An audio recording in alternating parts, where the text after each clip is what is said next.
அனைவருக்கும் வணக்கம். கற்போம் வாருங்கள் சேனலில் இன்றைக்கி நாம் பார்க்க போகிற தலைப்பு நன்னூலில் எழுத்ததிகாரம் பார்க்க போகிறோம். இதுக்கு முன்னாடி வரைக்கும் நன்னூலில் பாயிரவியல் ஃபுல்லாக பார்த்தாச்சு. இப்போ நாம் பார்க்க போகிறது எழுத்ததிகாரம். அதாவது எழுத்துக்களோட இலக்கணத்தை கூறுகின்ற பல இயல்களை கொண்டதால் இது எழுத்ததிகாரம். எழுத்துக்களோட இலக்கணத்தை சொல்கிற பல இயல்கள் இருக்கனால இதுக்கு எழுத்ததிகாரம் அப்படிங்கிற பேர் வந்துச்சு. எழுத்ததிகாரத்தில் இருக்க இயல்கள் மொத்தம் 5. என்னென்னு பார்த்தோன்னா எழுத்தியல், பதவியல், உயிரீற்று புணரியல், மெய்யீற்று புணரியல், உருபு புணரியல் எனும் 5 இயல்கள் உள்ளன. எழுத்தியல், பதவியல், உயிரீற்று புணரியல், மெய்யீற்று புணரியல், உருபு புணரியல்னு மொத்தம் 5 இயல் இருக்குது. இந்த எழுத்ததிகாரத்தில் இருக்க மொத்த நூற்பாக்கள் பார்த்தோன்னா 202 நூற்பாக்கள் இருக்குது. எழுத்ததிகாரத்தில் இருக்க மொத்த நூற்பாக்களோட எண்ணிக்கை 202. அதிகாரம், எழுத்ததிகாரம் சொல்கிறோம் இல்லையா, இருக்க அதில் இருக்க அதிகாரம் அப்படிங்கிற வட சொல்லுக்கு பொருள் என்னென்னா விவரித்து கூறுவது, விளக்கமாக சொல்கிறது. அதிகாரம் அப்படிங்கிற வட சொல்லுக்கு விவரித்து அதாவது விரிவாக கூறுவது அப்படிங்கிறது தான் பொருள். மயிலைநாதர் என்ன சொல்லியிருக்காருன்னா முறைமை அப்படின்னு பொருள் சொல்லியிருக்காரு. அதிகாரம் அப்படிங்கிறதுக்கு முறைமை அப்படின்னு பெயர் சொன்னவர் மயிலைநாதர். அதில் ஃபஸ்ட்டு இயல் பார்த்தோன்னா எழுத்தியல். எழுத்தியலுக்கான விளக்கம்: தனி நின்ற எழுத்துக்களின் பல்வகை இயல்புகளையும் தொகுத்து உணர்த்துவதால் இவ்வியல் எழுத்தியல் என பெயர் பெற்றது. தனியாக நிற்கிற ஒவ்வொரு எழுத்தோட இயல்புகளை சொல்கிறனால இது எழுத்தியல். ஒரு லெட்டர் இருக்குன்னா அதுக்கு பல்வகையான இயல்புகள் இருக்குது. ஒரு எழுத்துக்கு பல்வகையான இயல்புகள் இருக்குது. அது எல்லாத்தையும் தொகுத்து ஒரு இடத்துல சொல்கிறது தான் எழுத்தியல் அப்படின்னு சொல்லியிருக்காங்க. இந்த எழுத்தியலில் இருக்க நூற்பாக்கள் மொத்தம் 62. எழுத்து அதிகாரத்தில்னு எடுத்துக்கிட்டோன்னா 202. அதுவே எழுத்தியலில் பார்த்தோன்னா மொத்தம் 62 நூற்பாக்கள் இருக்குது. ஃபஸ்ட்டு எடுத்தோடனே கடவுள் வணக்கமும் அதிகாரமும். கடவுள் வணக்கமும் அதிகாரமும் 56வது நூற்பா. பூமலி அசோகின் புனைநிழல் அமர்ந்த நான்முகன் தொழுது நன்கு இயம்புவன் எழுத்தே. பூமலி அசோகின் புனைநிழல் அமர்ந்த நான்முகன் தொழுது நன்கு இயம்புவன் எழுத்தே. அதாவது பூக்கள் நிறைந்திருக்கும் அழகிய அசோக மரத்தினது நிழலில் வீற்றிருப்பவன் 4 திருமுகங்களை உடைய அருகதேவன். பூக்கள் நிறைந்திருக்கிற ஒரு அழகான மரம் தான் அசோக மரம். அந்த அசோக மரத்துக்கடியில் நிழலில் இருக்கிறவங்க யார் அப்படின்னா 4 திருமுகங்களை கொண்ட அருகதேவன். அந்த அருகதேவனை வழிபட்டு நான் எழுத்திலக்கணத்தை எழுதுறேன் அப்படின்னு சொல்லியிருக்காரு. யார்? பவநந்தி முனிவர்.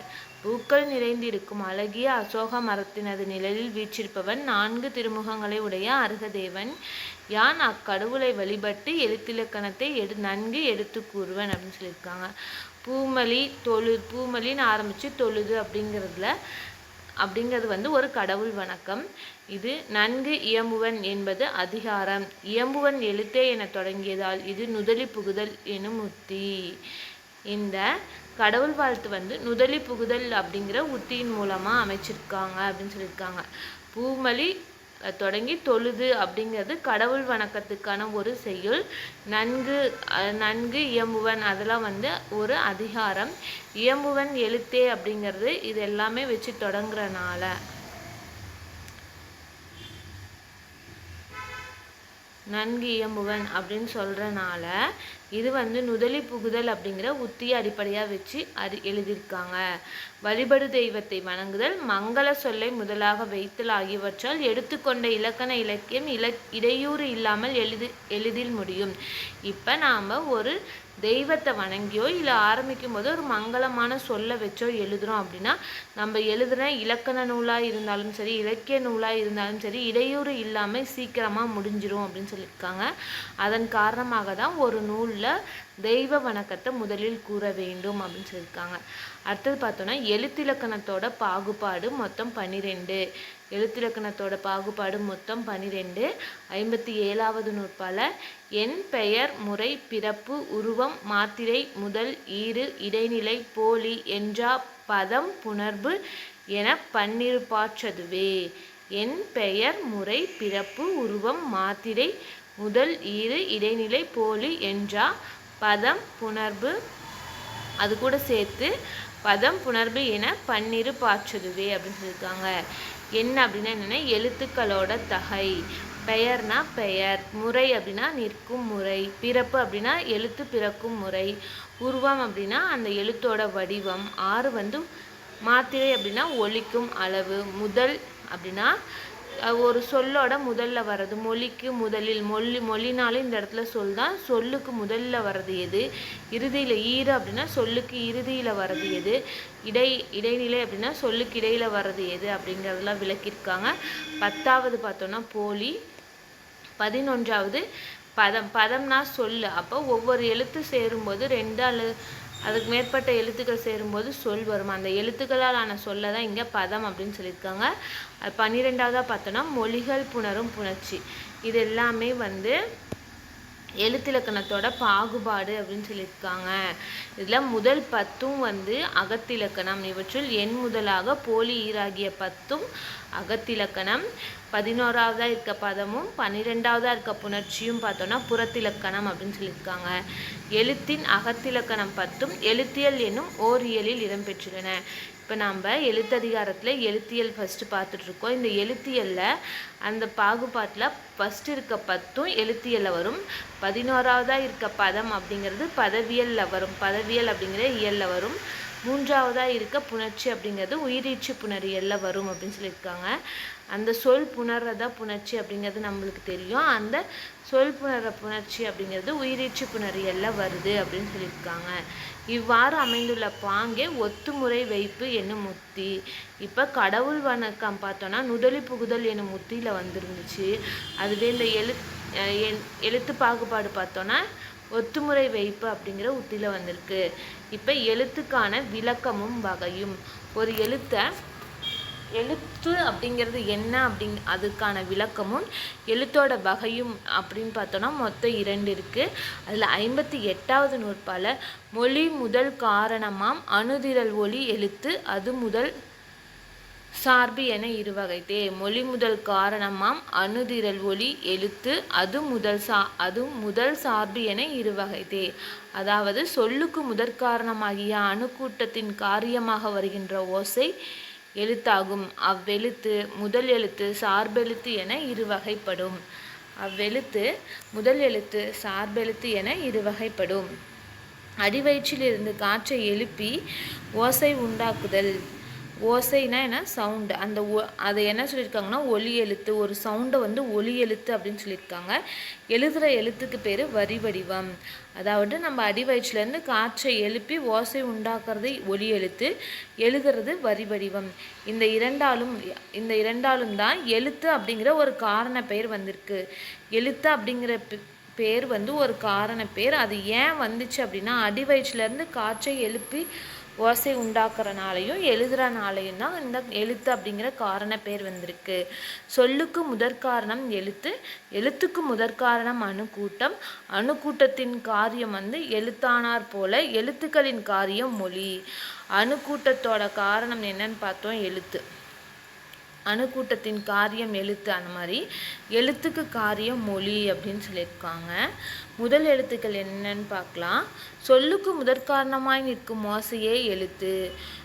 ஒரு சொல் வரணும் அப்படின்னா சவுண்டு வேணும். அந்த சவுண்டு தான் எழுத்தாக மாறியிருக்கு. எழுத்து சொல்லா மாறியிருக்கு. அது முதல் எழுத்து சார்பெழுத்து என இருவகைப்படும். மொழிக்கு என முதன்மையானதாகவும் அடிப்படையாகவும் சார்பெழுத்துக்கள் தோன்றுவதற்கு காரணமாகவும் இருப்பதால் முதல் எழுத்து அப்படிங்கிறதும் ஒரு காரண பெயர். எழுத்தே ஒரு காரண பெயர்னு பார்த்தோம். இப்போ முதல் எழுத்தும் ஒரு காரண பெயர். எதனால் அப்படின்னு பார்த்தோன்னா மொழிக்கு முதல்ல வருது. ஒரு மொழிக்கு முதன்மையானதாகவும் அடிப்படையாகவும் இருக்குது. ஒரு மொழினா அதுக்கு முதன்மை எழுத்து தான். அதுக்கு மொழிக்கு அடிப்படையும் எழுத்து தான். இது மட்டும் இல்லாமல் சார்பெழுத்து தோன்றுவதற்கு காரணமாகவும் இருக்கிறனால முதல் எழுத்து அப்படிங்கிறது காரண பெயர். முதல் எழுத்துக்களோட தொகை மொத்தம் 2. உயிரும் உடம்புமாம் 30 முதலே. உயிரும் உடம்புமாம் 30 முதலே. 59வது நூற்பா. உயிரும் உடம்புமாம் 30 முதலே. அதாவது உயிரெழுத்து 12, மெய்யெழுத்து 18, மொத்தம் 30 எழுத்துக்கள் முதல் எழுத்துக்கள். உயிரெழுத்து 12, மெய்யெழுத்து 18, மொத்தம் 30 எழுத்துக்களும் முதல் எழுத்துக்கள். முதல் எழுத்து என தொகையால் ஒன்றாயிற்று. தொகுத்து சொல்லும்போது முதல் எழுத்து மட்டும்தான் சொல்லுவோம். அதுவே உயிர் உடம்பு அப்படின்னு பார்த்தோன்னா அதாவது உயிரெழுத்து மெய்யெழுத்துன்னு பார்த்தோன்னா 2 ஆயிடுச்சு. உயிர் 12 மெய்யெழுத்து 18 அப்படின்னு விரித்து சொல்லும்போது அதோட விரி வந்து 30. இங்கே என்ன சொல்ல வர்றாங்க அப்படின்னா, தொகுத்து சொல்லும்போது முதல் எழுத்து மட்டும்தான், அதை விரித்து சொல்லும்போது மொத்தம் 30. என்ன எப்படி? உயிரெழுத்து 12 மெய்யெழுத்து 18. இங்கே உடம்பு அப்படிங்கிறது மெய்யெழுத்தை குறிக்கிறது, அதனால் மொத்தம் 30 ஆயிடுச்சு அப்படின்னு சொல்லியிருக்காங்க. தொகையாக சொல்லும்போது 1 தான், விரித்து சொல்லும்போது 30. அடுத்தது நாம் பார்க்க போகிறது சார்பெழுத்துக்கள். தானே தனித்து நில்லாமல் முதல் எழுத்தை சார்ந்து வருவன சார்பெழுத்துக்கள். இப்போ முதல் எழுத்துக்கள் அப்படின்னா தனியாக தனித்து நிற்கும். அதே சார்பெழுத்துக்கள் அப்படிங்கிறது முதல் எழுத்தை சார்ந்து தான் வரும், அதனால் இது சார்பெழுத்துக்கள். தொல்காப்பியர் வந்து சார்பெழுத்துக்கள் வந்து மொத்தம் 3ன்னு சொன்னார். ஆனால் நன்னூலை எழுதின பவணந்தி முனிவர் சார்பெழுத்துக்கள் மொத்தம் 10 அப்படின்னு சொல்லியிருக்காரு. சார்பெழுத்துக்கள் மொத்தம் 10. சார்பெழுத்துக்களோட வகைகள் வந்து மொத்தம் 10. 60வது நூற்பா உயிர்மெய் ஆயுதம் உயிரளபு ஒற்றளபு அக்கிய ஈ உ ஐ ஔ மக்கான் தனிநிலை 10 சார்பெழுத்து ஆகும். அக்கிய அப்படின்னா குறுகிறது. இங்கே ஈனா குற்றியலுகிரம், ஊனா குற்றியலுகிரம், ஐகார குறுக்கம், ஔகார குறுக்கம், மகர குறுக்கம், தனிநிலைனா ஆயுத குறுக்கம். இங்கே இது எல்லாமே குறுகி வரனால அக்கியா அப்படிங்கிறத பொதுவாக போட்டு அடுத்து வர ஈ உ ஐ ஔ மக்கான் தனிநிலை அப்படின்னு கொடுத்துருக்காங்க. 60வது நூற்பா உயிர்மெய் ஆயுதம் உயிரளபு ஒற்றளபு அக்கிய ஈ உ ஐ ஔ மக்கான் தனிநிலை 10 சார்பெழுத்து ஆகும். அதாவது உயிர்மெய் முற்றாயுதம் உயிரளபடை ஒற்றளபடை குற்றியலுகரம் ஐகார குறுக்கம் ஔகார குறுக்கம் மகர குறுக்கம் ஆயுத குறுக்கம் எனும் 10 சார்பெழுத்துக்களின் வகைகள் ஆகும். இந்த இடத்துல அக்கிய அப்படிங்கிறது குறுகிய அப்படிங்கிற பொருளில் ஈ உ ஐ ஔ தனிநிலை அனைத்துடன் கூட்டி உரைக்க வேணும். அதாவது ஈ கூட சேர்த்து சொன்னோன்னா குற்றியலிகரம், ஊ கூட சேர்த்து சொன்னோன்னா குற்றியலுகரம், ஐகார குறுக்கம் ஔகார குறுக்கம் மகர குறுக்கம் ஆயுத குறுக்கம் அப்படின்னு சொல்லி அக்கியா அப்படிங்கிறத பொதுவாக கொடுத்து நாமளே ஆட் பண்ணி படிச்சுக்கிற மாதிரி சொல்லியிருக்காங்க. அடுத்ததான் நம்ம பார்க்க போகிறது சார்பெழுத்துக்களோட விரி. சார்பெழுத்துக்களோட விரி மொத்தம் 369. சார்பெழுத்துக்களோட விரி மொத்தம் 369. 61வது நூற்பா உயிர்மெய் 108. உயிர்மெய் அப்படிங்கிறது 108. உயர் ஆயுதம் 8 உயிரளபு 73 ஒற்றளபடை 6 அக்கும் இம்முப்பான் 7 உகரம் 6 ஐகான் 3 ஔகான் 1 மக்கான் 3 ஆயுதம் 2 சார்பெழுத்து உருவிரி ஒன்றொலி 307 ஒன்றொலி 307. அதாவது உயிர்மெய் 208 உயர் ஆயுதம் 8 உயிர் அளபு 73 ஒற்றளபடை 6 அக்கும் இம்முப்பான் 7 உகரம் 6 ஐகான் 3 ஔகான் 1 மக்கான் 3 ஆயுதம் 2 சார்பெழுத்து உருவிரி ஒன்றொலி 307. இதுக்கான விளக்கம் என்னன்னா, சார்பெழுத்துக்களோட விரி மொத்தம் 369. என்னென்னு பார்த்தோன்னா உயிர்மெய் 216 முற்றாயுதம் ஆயுதம் 8 உயிரளபடை 21 ஒற்றளபடை 42 குற்றியலிகரம் 37 குற்றியலுகரம் 36 ஐகார குறுக்கம் 3 ஔகார குறுக்கம் 1 மகர குறுக்கம் 3 ஆயுத குறுக்கம் 2. இதெல்லாம் சேர்த்தோன்னா 369. அதாவது உயிர்மெய் 216 முற்றாயுதம் 8 உயிரளபடை 21 ஒற்றளபடை 42 குற்றியலிகரம் 37 குற்றியலுகரம் 36 ஐகார குறுக்கம் 3 ஔகார குறுக்கம் 1 மகர குறுக்கம் 3 ஆயுத குறுக்கம் 2. இங்கே அக்கும் அப்படிங்கிறது இகரம் முகரம் ஐகான் மக்கான் ஆயுதம் ஆகியவற்றுடன் இணைத்து சொல்லிக்கணும், அதுதான் சொல்லியிருக்காங்க. எழுத்து அப்படிங்கிறது தொகையால் 1 முதல் சார்புன் விரிச்சனால அது 2. இந்த 2ஓட விரியை கூட்டணும்னா இப்போ சார்பெழுத்தோட விரி வந்து 369 முதல் எழுத்தோட விரி வந்து 30. மொத்தமாக எழுத்தோட விரின்னு கேட்டாங்கன்னா 399. எழுத்தோட விரி 399. எழுத்துன்னு காமனாக எடுத்துக்கிட்டோன்னா தொகை எழுத்துங்கிறது தொகுத்து சொல்கிறோம், எல்லாத்தையும் சேர்த்து எழுத்துன்னு சொல்கிறோம் அப்படின்னா அது வந்து 1 தான். அதுவே அதை முதல் சார்பு அப்படின்னு சொல்லி 2ஆக பிரிச்சுருக்காங்க. அந்த முதல் எழுத்துக்கள் மொத்தம் 30ஐயும் சார்பெழுத்துக்கள் மொத்தம் 369ஐயும் கூட்டினா எழுத்துக்களோட விரி மொத்தம் 399. அதுவே முதல் எழுத்தோட விரி வந்து 30, சார்பெழுத்தோட விரி வந்து 369. காமனாக எழுத்தோட விரி அப்படின்னு கேட்டாங்கன்னா 399. அடுத்து வர வீடியோவில் பெயர்கள் பற்றி பார்க்கலாம். நன்றி, வணக்கம்.